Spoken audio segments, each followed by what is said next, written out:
के संतों और पूर्व के जिनको ऋषि मुनि कहते हैं, या उनके द्वारा बहुत सारे शास्त्र रचे गए हैं।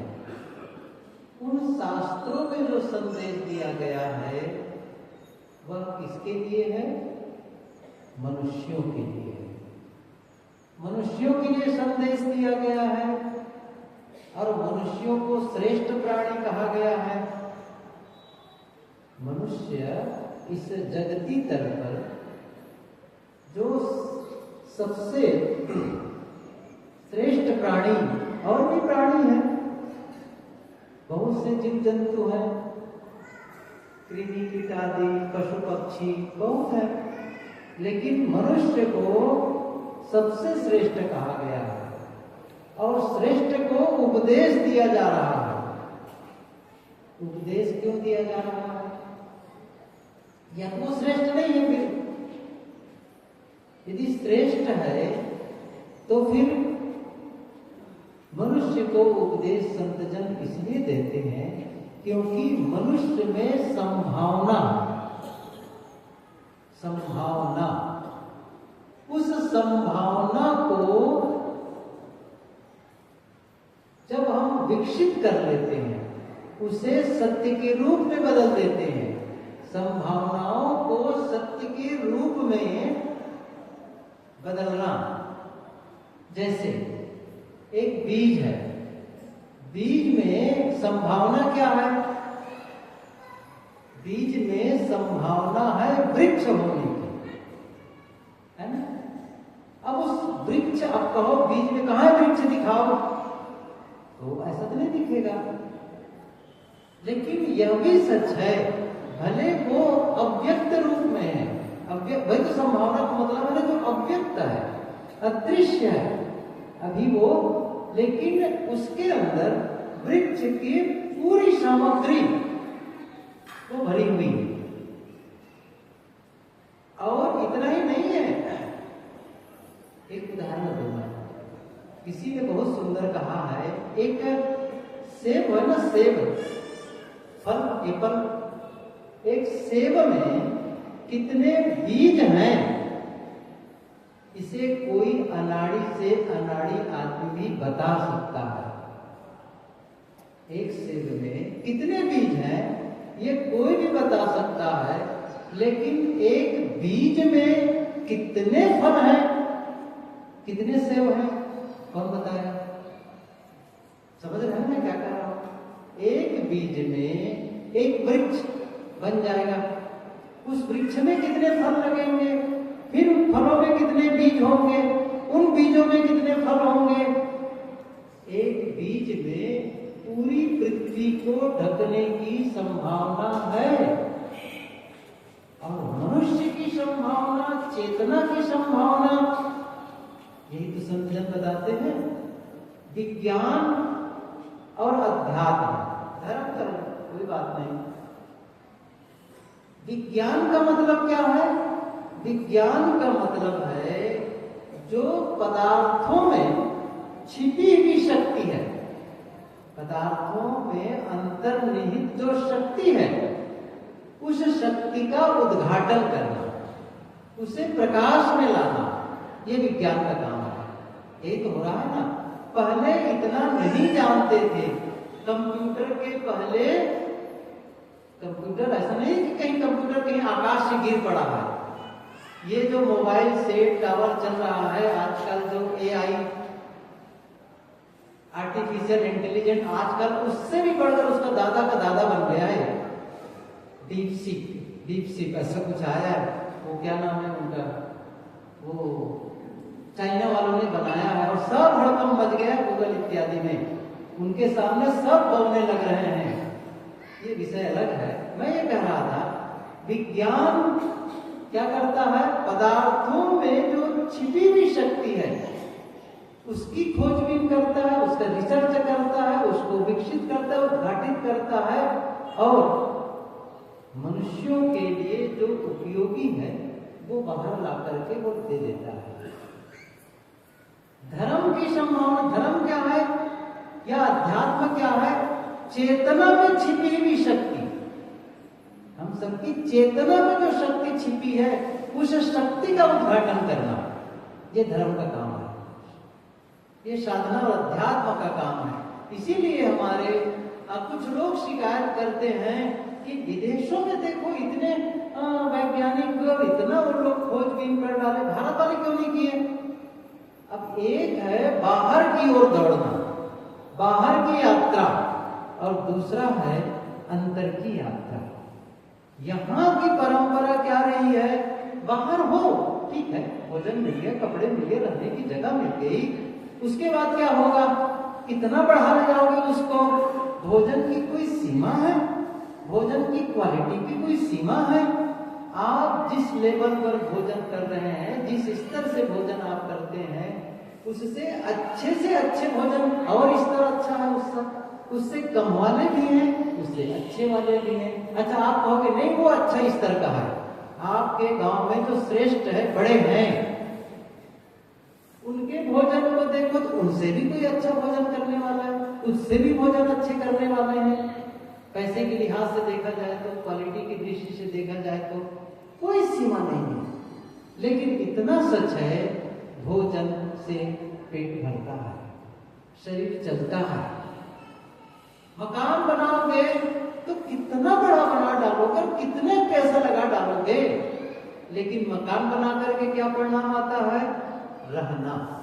एक संस्मरण ख्याल आया, गुरुदेव जी कोलकाता में थे और आप बहुत लोग जानते हैं श्री प्रेम प्रकाश जी गुप्ता, यहाँ भी आए हैं, छत्तीसगढ़ भी आए वो।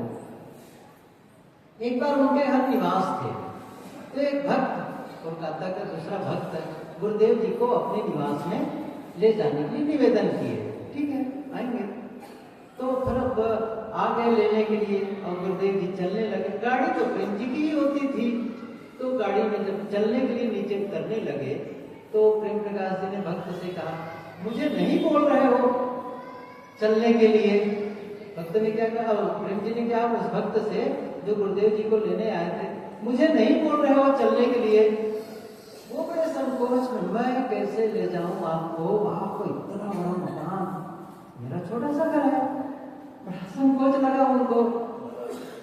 तो उसमें क्या है, बड़ा छोटा है तो देखो, साहब जी तो साहब जी हैं, बड़े हैं, गुरु हैं, लेकिन मैं आपका हूं ना, आपके पक्ष में भक्त हैं आप भी, मैं भी भक्त हूं। ये कुछ बातें हो गई। गुरुदेव जी ने कहा, देखो मकान बड़ा हो छोटा हो, काम वही होता है।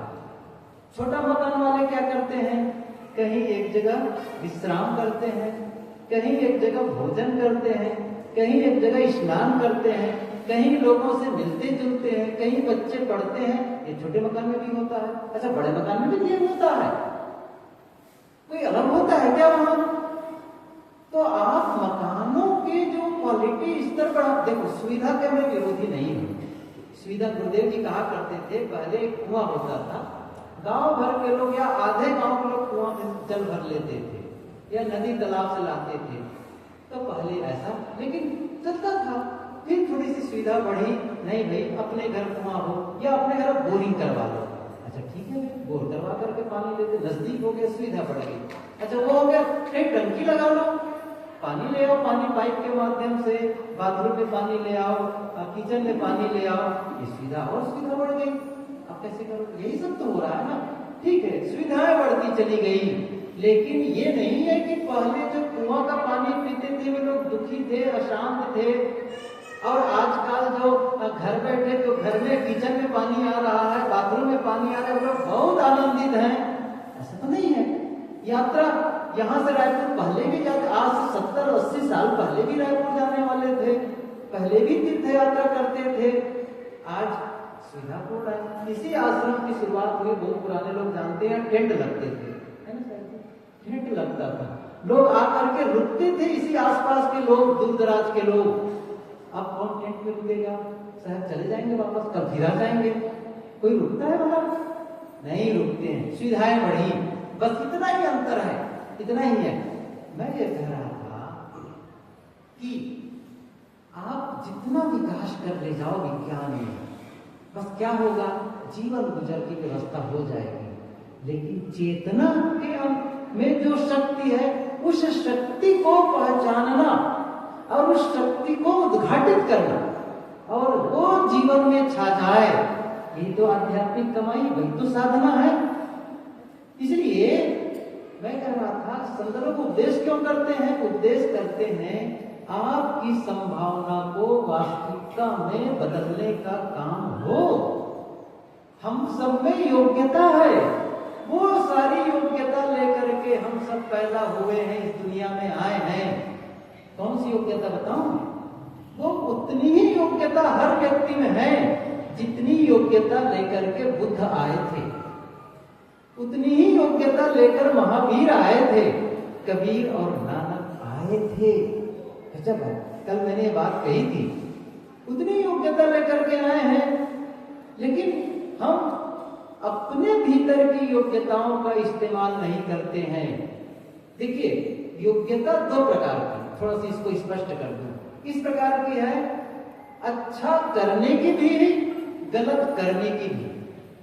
और इसीलिए गोस्वामी जी की पंक्ति याद करो, स्वर्ग नर्क अपवर्ग निशेनी, ज्ञान विराग भक्त सुख देनी। इसको निशेनी, बड़ा अपना शब्द लगता है, निशेनी सीढ़ी। कैसा है? स्वर्ग में जाने के लिए भी ये सीढ़ी का काम है, और स्वर्ग नरक और नरक में भी जाने के लिए आपके पास सीढ़ी होती है। छत पर भी जा सकते हो, चाहे उस सीढ़ी को कुआं में लगा लो और नीचे उतर जाओ। अर्थात सरल शब्दों में कहें तो मनुष्य में क्या संभावना है? वह पूरी तरह से शिखर तक पहुंच सकता है, पूरी आत्मावरोही हो सकता है, आत्म स्थिति का आनंद ले सकता है। लेकिन पतन करना चाहे तो, पतन करना चाहे तो इतने वो नीचे जा सकता है, इतना नीचे जा सकता है कि इस पाताल तो नीचे तल है ना, तल, उसको भी देखने के लिए उसको ऊपर सिर देखना पड़ेगा, सिर उठा करके।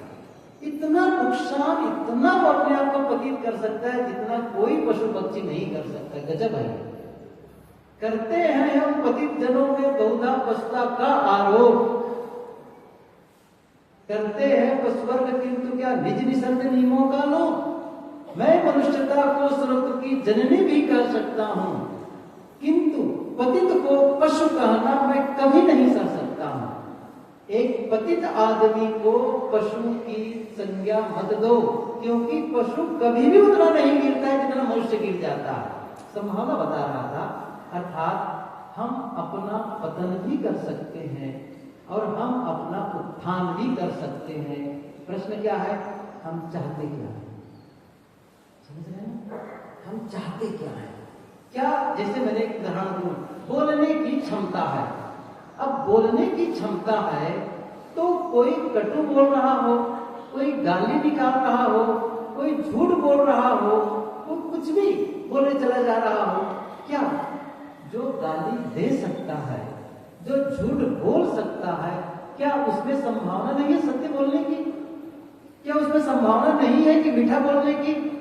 है संभावना है। अच्छा, ये निर्णय कौन करेगा?